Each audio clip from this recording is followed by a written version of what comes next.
des Affaires étrangères, Seyed Abbas Araqchi, ainsi que d'autres hauts responsables. Mohammad Bakr Kalibaf a déclaré que Téhéran faisait preuve de bonne volonté envers les négociations, mais qu'il n'avait aucune confiance envers les États-Unis.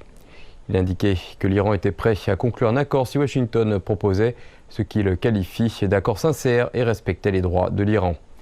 Le vice-président américain Jill Evans, qui dirige la délégation américaine, se dit lui confiant quant à l'issue positive des pourparlers.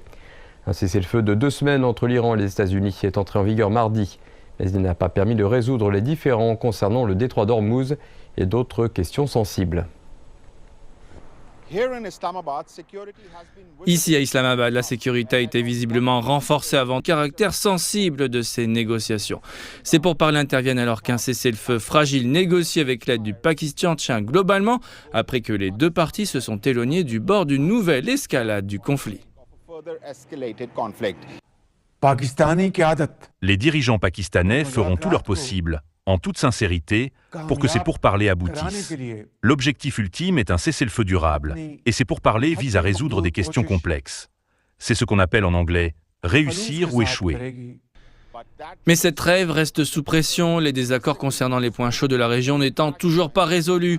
Au cours des premiers échanges, les deux parties devraient profiter des points de presse officiels pour faire connaître leur position.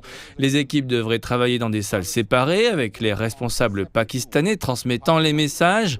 Washington devrait mettre l'accent sur la sécurité et la stabilité régionale, tandis que Téhéran fera pression pour obtenir un allègement des sanctions et la reconnaissance de son rôle dans la région.